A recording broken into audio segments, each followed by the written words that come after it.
ladies and gentlemen, after this amazing poll, it is time for moving on to our panel discussion, which is on cybersecurity framework for OT, ICS, and IoT environments.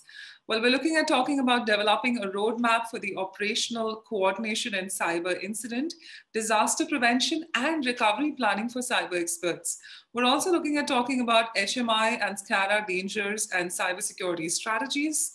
We're looking at talking about cybersecurity for immersive technologies, digital transformation impact on cybersecurity, cybersecurity training for young people in the digital age. So this is going to be really interesting on how important is innovation in the field of ICT moving forward. And also we're looking at talking about the trends in digital transformation enabled by IT and OT convergence. Now remember that these are the broader topics. It could get more specific or it could also have few other topics regarding this. So thank you once again for all the ones who've joined us today. Also, if you may have any questions for our esteemed panelists, all you got to do is during the course of the panel discussion, feel free to type it in the Q&A section. So the Q&A tab is right there. You need to type in your questions. Towards the end, I will take it up with the moderator if time allows. Thank you for that. So first up for our esteemed panelists, we've got first Shafeeq Ghilani, the Senior IT Manager, Oman LNG LLC Sultanate of Oman. Shafeeq, a high-level professional with 20 plus years of experience, information technology in oil and gas industry.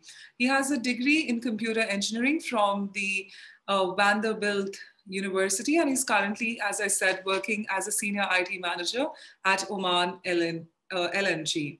Thank you so much, Shafeeq, for joining us today. We also have Javed Habib, Regional Head of Plant Controls and ICS Cybersecurity, NG UAE. Javed's been working in the industrial automation arena since 1993 after completing his engineering from City University of New York, USA. In his current role, he's somebody who's responsible for providing technical support of all their businesses in the Middle East, India, Pakistan, Turkey, and Africa in the area of industrial control systems and OT cybersecurity. Thank you so much, Javed, for joining us today. We also have Javed Dalvia, the head of ICT CC Energy Development Sultanate of Oman. Well, Mr. Dalvia, being the Chief of Information System Security Technology, Telecom and Operational Technology at the CC Energy Development Oman, with his business vision and a hardcore technical talent across all the ICT domains. A visionary technology leader and seasoned professional with a broad cross-domain expertise in oil and gas, E&P business, enterprise-wide digital transformation, and cybersecurity and risk. Thank you so much, Mr. Dalvia, for joining us today.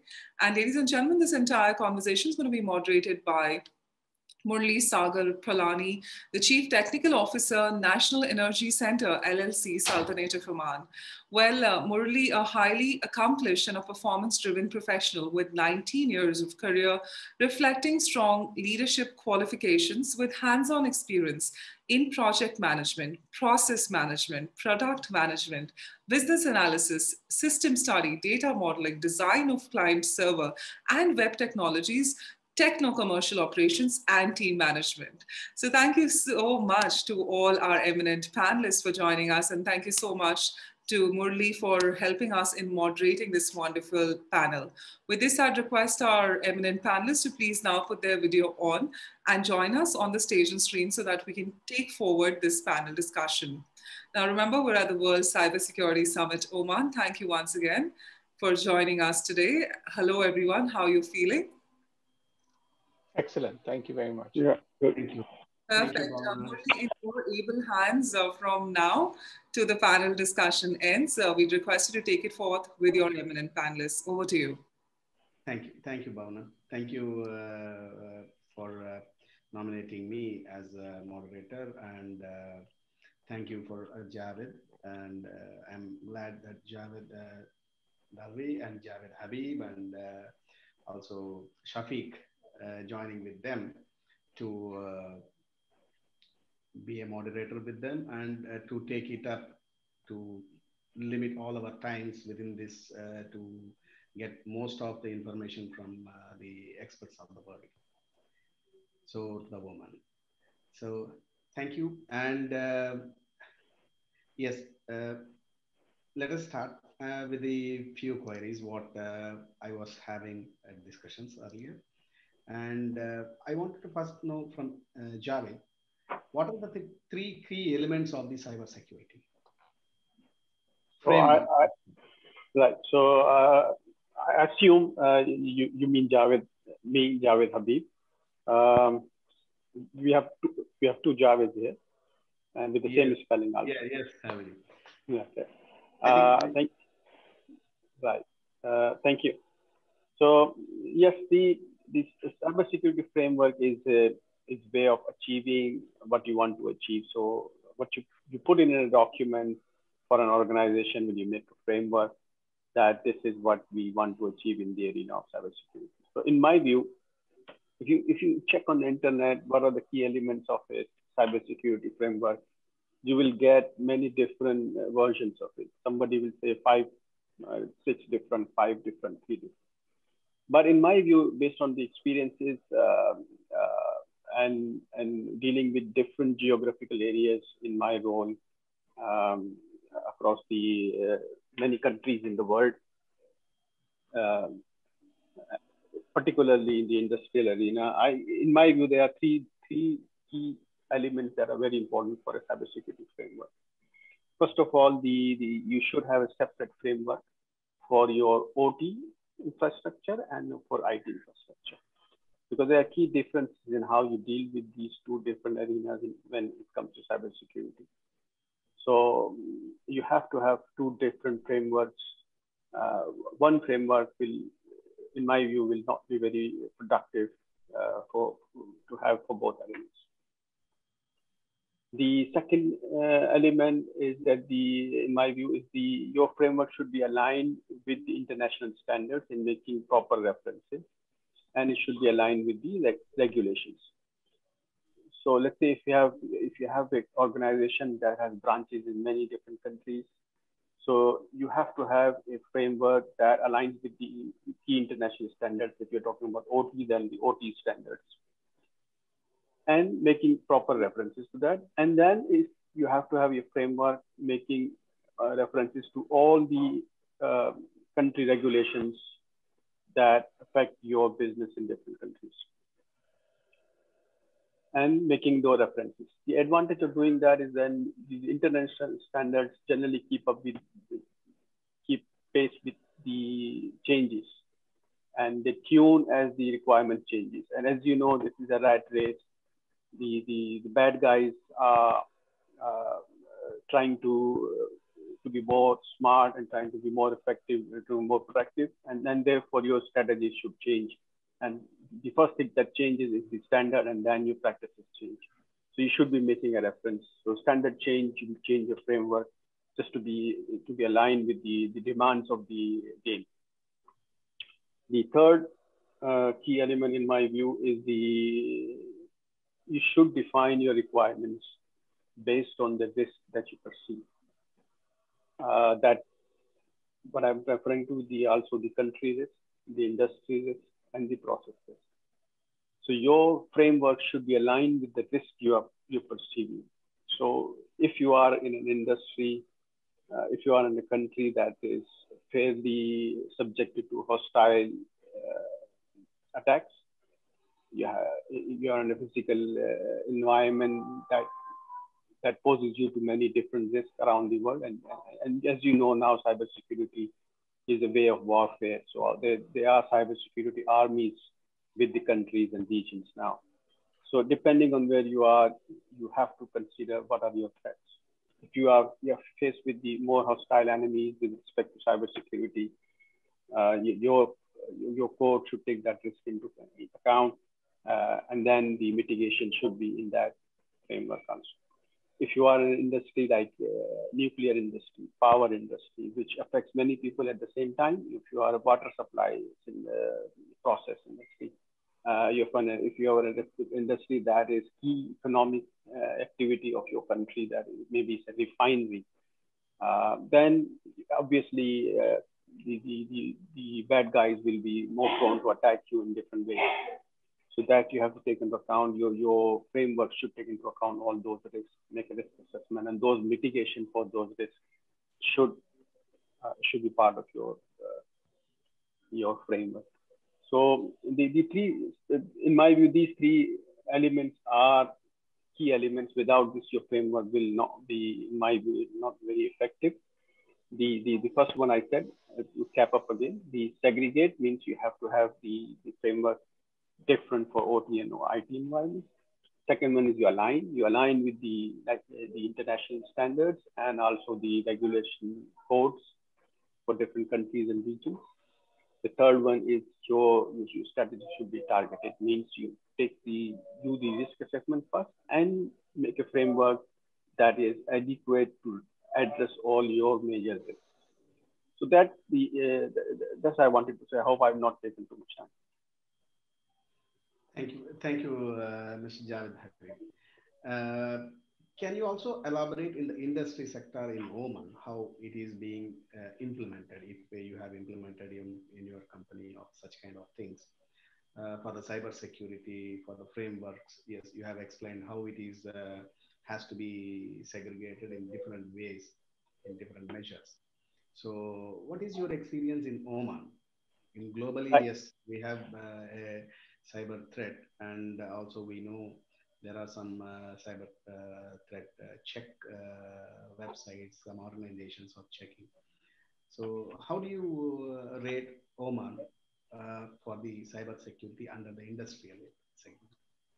Right. Thank you, Mr. Murali. This is a very good question. I'm happy to answer this.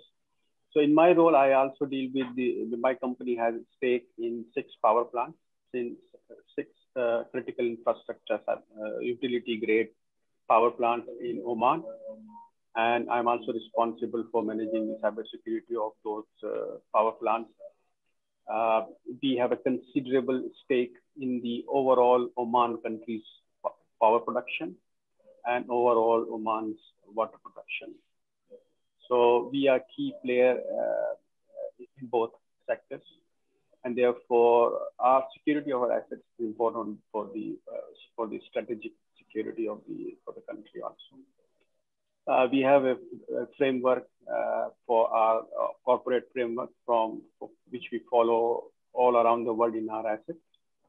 But also I would like to make a very important reference here that the Oman has a cybersecurity regulation code for the critical infrastructure, which is AER. And in my view, AER is one of the best codes that have been written I have seen, and it covers it aligns to international standards, and it is particularly written for industrial sectors. So, like two factors that I discussed are here, and it also encourages people to do the risk assessment. So yes, we manage cybersecurity of our assets in Oman with respect to the framework we have for our company internal, as well as we have a task force that works diligently to comply with the AER requirements. This is a two-pronged strategy. Thank you, Mr. Javed. I will ask another question to Mr. Javed Dadbi. So, based on what is the regulatory role in the communication or authorities' role in the cybersecurity as of now? Thank you very much, Murali. So different industries have different roles. So we come under oil and gas, or recently it is called MEM, Ministry of Energy and Minerals, basically. So, but overall, there's an overarching, regulation here. And things are changing fast here, especially after pandemic. So there used to be ITA before, and then we have MEM regulations, which were there in place. Now there is a CDC, which is there in place. So different regulatory bodies are actually trying to make sure that the infrastructure is secure and safe. So the key thing for us here, looking at the framework or looking at this, the regulatory bodies are going to do what they are supposed to do. But it is really important, how does it impact the business? So how do you translate those things into the business? So there are key areas which we need to look at, or everybody needs to look at, are the process part of it, the people side of it, the technology side of it, and the governance side of it. So if these 3 or 4 areas are not taken care of, no matter what regulations are in place, what standards you follow, which industry you are in, you're always going to be doing a catch-up game. So important thing is you need to understand your processes and the risks which are associated with that. You need to make sure that people are ready and they are able to do whatever is supposed to be done in certain environments of any incident or anything of that sort. Then you have the technology infrastructure, which is in place, right? So that you have the right tools in place. Then the important part, which is the regulatory part, which is the governance infrastructure, which is there. You have the audits which are happening, the risk assessments which happen. And that's when these regulatory bodies and their regulation come into the picture. So I think the important aspect of this is you need to work on different fronts in order to be ready for in whichever industry you're working in. So that's my take on that. Thank you, Mr. Javed. I also wanted to just elaborate more on the impact of the business because of cybersecurity, especially in your industry. Due to cybersecurity. Yeah. So we are in oil and gas, upstream oil and gas. So as you can imagine, we go and dig holes on the ground and we try to drill oil wells and try to get the oil, and then it goes into the midstream and then to downstream. So we are in the hot target for any actors in fact, because this comes under the country's infrastructure, the core infrastructure of oil and gas, and this is the core part of economy. So yes, it has a big impact. So what people in industry had been doing it, and what we had been doing it is look at the business impact of it and then trickle it down to the process level and say, how does it, each and every process and whatever we are putting there impacts that. So it has to be linked to the business impact. It has to be linked to your reputation. And then end of the day, you need to calculate everything into the dollar value. So if, for example, if the production is down for a day, what is your dollar value impact on that? How does it impact your cash flow? How does it impact countries' production? Because end of the day, every operator which is producing gets into the big pipe of whatever is produced by the country. So yes, it has a very big impact. So the big term which actually people need to be careful about is the resilience part of it. So anything and everything you do in your business, whether it is training people, whether it is making sure that you have the process in place, whether you are having the technology, any changes you are doing, it needs to be looked into from the risk-based approach point of view. Thank you, Mr. And I would also ask, because this is oil and gas industry, we also know that there is separate communication channels and networks established for oil separately, and also for the in Oman especially. So they have different channels and different communication infrastructure, even for ROP and all these things, just to avoid the cybersecurity. So in that scenario, in which area you will be connecting to the globe? See, basically cybersecurity comes into where you are connecting to the globe for your IoT or SCADA systems. So do we understand that the cyber threat is more in these areas? Very interesting question. It all depends upon how much convergence you have done between the IT and the OT part of it. So many of the oil companies are generally do not converge a lot. They keep the IT environment separate. They keep the OT environment separate. And they keep the critical infrastructure, for example, the comms, tetra radio networks, and those kind of things separate. So that, in case of if anything gets impacted, there is not cross-border impact happening. So the convergence is something which you cannot get away from. You have to go and converge basically IT and OT at one point of time. whether it's a one-way traffic, you do it, or whichever way. Because people are sitting here far away from the oil fields. They would like to see what is happening on the well. They would like to see what is happening on the plant. So given that, the moment you start opening up airport, you are actually exposing yourself to cyber threat. So these are real threats which needs to be mitigated. Then there are air gaps you create and those kind of different methods you use. However, this conversion is the key thing.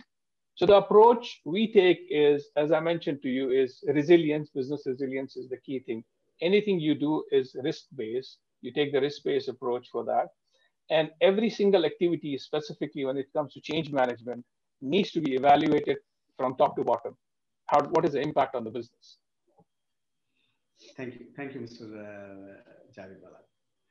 And the similar kind of gas and IT from, I would ask Mr. Shafeeq to explain more about the transformation. Yes, now we are, yes, as you said, there is a transformation to be happened for IT and OT differences. However, Shafeeq will be able to explain us more on the areas of transformation and also what is this business impacts.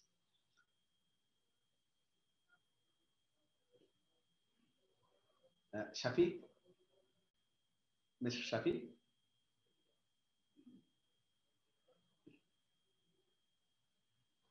Mr. Shafeeq, are you able to hear us?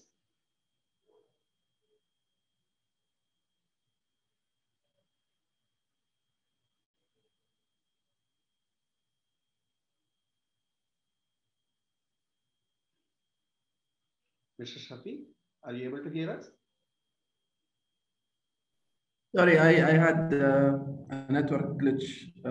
Sorry, so I didn't catch your question. Can you please repeat it again? Apologies. As Javed Dhalavi was explaining about what is the transformation and the limitation difference between both OT and IT, and your expert area is on same oil and gas and also into the IT segment. So can you elaborate more on this IT enablement, how this is being addressed in the fields, how you are taking care of avoiding cyber activities?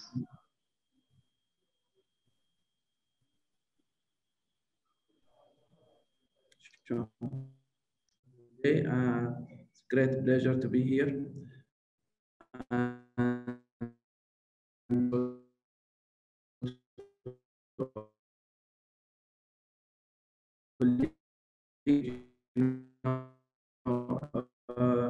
Points raised earlier. Sorry, am I audible? Yes, Mr. Apologies. So yeah, I think, going back to your question, I think indeed, cybersecurity now is playing a huge role in overall, business strategies and business plan. As mentioned earlier, it's traditionally it used to be mainly about confidentiality, integrity, and availability of data, but right now it has evolved beyond that, and that's actually mainly for two reasons. One is that the higher adoption of technologies, and this is not only in office domain, but this is also in the industrial domain, as mentioned just now by Mr. Javed. And the need actually to adopt such technologies in the industrial domain and the convergence. So with that, actually the exposure became much larger, and therefore actually right now cybersecurity used to be one of the corporate risks, but now it is among the top corporate risks because of the higher adoption of technologies. Moreover, as I mentioned earlier, is that cybersecurity is mainly concerned about confidentiality, integrity, and availability of data. But right now, what we have seen, and especially in critical infrastructure, including oil and gas, is that it's touching the safety of people, because right now there have been some incidents where actually hackers were able to gain access to safety critical systems in the plant, and then which can potentially lead to huge disasters, including explosions and so on. So actually, cybersecurity is no longer only about confidentiality, integrity, and availability of data. It's about safety of people as well, and this is also applicable, for example, in the industry, in the healthcare sector, where actually we have seen is that and I think this was mentioned in some of the earlier sessions, is that by gaining access to healthcare systems, it can expose people life to danger. So actually, cybersecurity is actually it's going beyond its traditional traditional definition, and it's actually going to so many things. So higher adoption of technology has led to that. The need to adopt these technologies has led to that, and it's actually one of the major challenges for organizations to move ahead with their transformation plans and technology adoptions and so on and so forth. The other thing is that the thing is that as much as you try to put protection layers on your side, whether it is a process, technology, or people, on the other side, they are also learning, and actually they are coming up with more and more things, much more sophisticated methods, and which actually again exposes a lot of companies to risk. So no matter how much measures, how much protection, that in my opinion, the cybersecurity being among the top security, top corporate risks will continue to be there. And therefore nowadays, strategies and plans and business plans need to actually have that as an element or a core element of any future business plans. I hope that addresses your question. Yes, thank you. And I would also add one more question for this. What would be the actual IoT sensors kind of thing?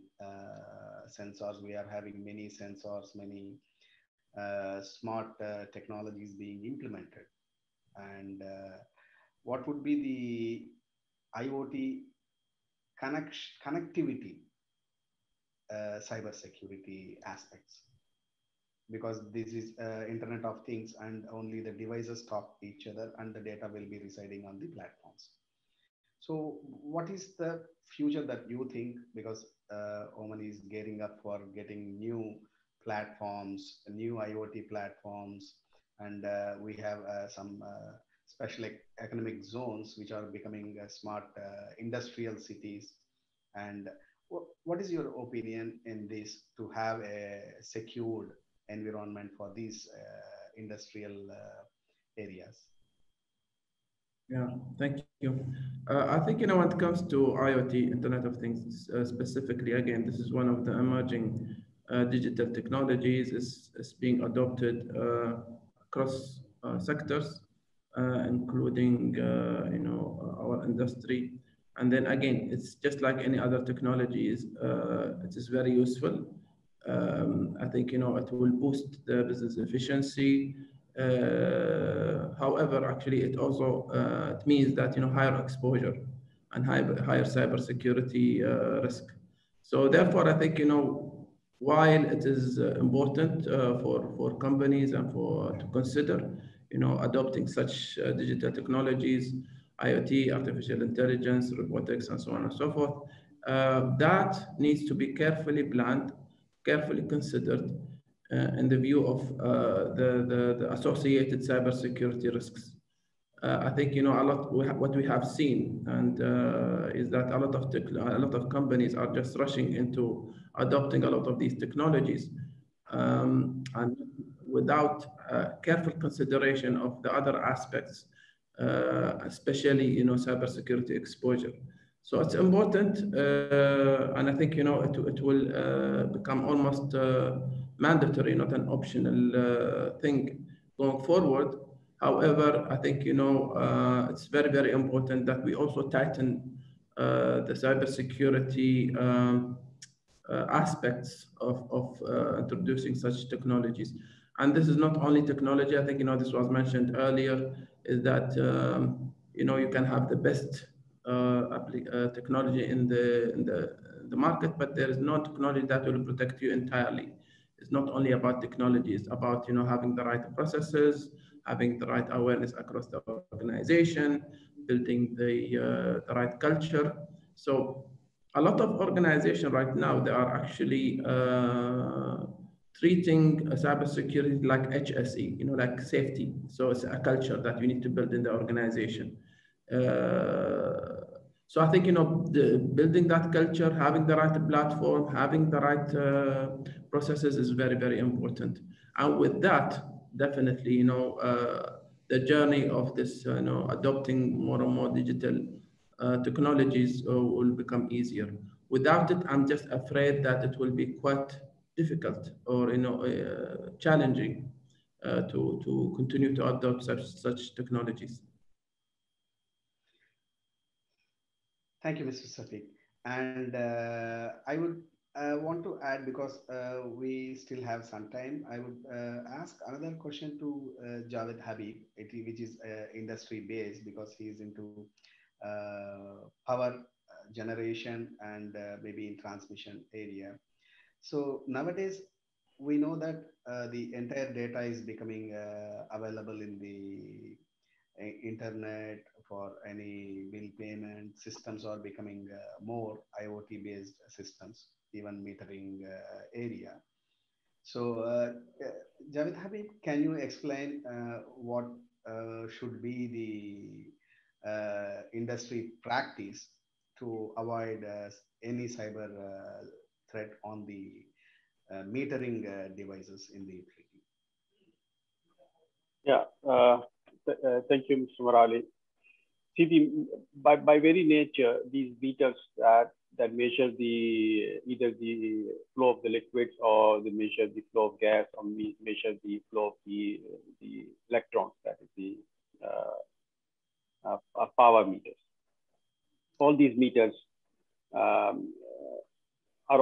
basically in our business are of two kinds, based on their application. Not based on the technology. Based on technology, there are many, but based on their application, there are two. One is the custody transfer, where the producer produces the water, gas, or power, and then he gets paid based on that. So these are called custody transfer meters. And the other meters are for internal use. So let's say a gas turbine, and the gas flows into it. This flow is also measured for many parameters that are important for the gas turbine operation. So this is process-related internal measurement metering. So that's generally not connected anywhere, and therefore it is secure. The custody transfer meter, by very nature, are connected somewhere, because these are measured, and you have to give this information to the procurer. So let's say the OPW, or the procurer in Oman, who buys the water and power in bulk from all these independent power and water producers, has to know how much being given into their custody. So that's why it's called custody transfer. And therefore it is connected. And then it is connected to many other systems for monitoring the efficiencies, different technical and efficiency monitoring, and the business intelligence systems. So, like Mr. Javed Dalwai, if I'm pronouncing the name correctly, as earlier said, it is now next to impossible to remain completely air-gapped, completely disconnected from the system. So the OT systems, the operational technology, now has to be connected to the IT for all the purposes I said, for business intelligence, for giving information to the remote people, and driving many other efficiency-related platforms. The security, the other question I said, is important, very important, because this information is critical for business, and this information is critical for operation also. So all we go back to the framework. The framework that assesses this risk, like I said, the framework must be targeted. So framework for your industry should take into account that you have a metering system that is connected in so many different places, and these are the risks. And then you put your mitigation strategy in place. So you have to have different the tactics, technical tactics. I perhaps would not have time to go into all the different technologies that can make it possible for you to protect your devices. So this has all connections have to be properly accessed and secure. There has to be different, if there are computers that you have to have all the security, cybersecurity related. I'm avoiding to use a lot of technical jargons here because that would become endless. So you have to take those on risk, and then for each connection, each computer, each device, and the network associated, you have to take all the precautions into it. Proper firewalls, proper antivirus, proper network segregation, proper IPS, proper AIM, proper firewall policies. All these go into it as a solution. So in a nutshell, that's it. Thank you, Mr. Javed Habib. To share our experience, actually. So there is some information which I would share to the panel members and also to the speakers. When we implemented a new IoT communication technology, so this is to just to appreciate the procedures of Oman. So basically, till today, we don't have a Azure platform hosted here, and most of them, they are avoiding to be hosted. So, and also it is not being taken, Azure or any other IoT platforms, international platforms are not being procured by the government agencies or not allowed in the government agencies to get procured, Microsoft platform or Azure or any Google platforms, because they are not on premise. So this has become one of the primary criteria for regulators and security agencies in Oman to have the platforms hosted in Oman. So which is one of the primary requirement. So when we tried to implement the LoRa technology for the water meters, which we are having in Muscat, so which around 300,000 meters are going to be connected to a platform. So it has been tested by the security agencies and regulator, telecom regulator, for around 6 months with different aspects of securities and to have an on-premise platform. So this is one of the initiatives that regulators is also taking, and they are also coming up for verifying such these things. And there is a stringent communication devices import mechanism in Oman, which is established. So any communication device it is being imported has to be certified by the service providers to say, yes, this device is going to connect into my communication network for IoT. So they have established a small group understanding, and this is being currently controlled by Oman now. So I think the way what isolating, however, any such kind, for example, now we have in a COVID situation. During COVID situation, it was very difficult for the telecom operators and also for the industry, IoT industry organizations to have it on premises and also to have a service from them. So earlier it used to be like they have to visit Oman to do any service. So it was highly restricted. Now the industry is planning slowly to open up and give some relaxations, however, with a very specific time-based window for a service, or doing an audit onto the customer side who is connecting, or the partner side who is connecting to the system to audit their systems. So I would ask Javed Dalwai, what would be the idea of that? So will it work in the business in future, or it will be more expensive for the industry?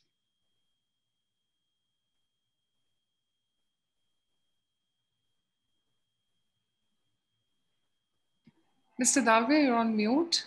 Requesting you to unmute yourself. Hello, Mr. Dalwai? Yeah, Can you hear me now? Yes, Yes. we can. Thank you. Thank you.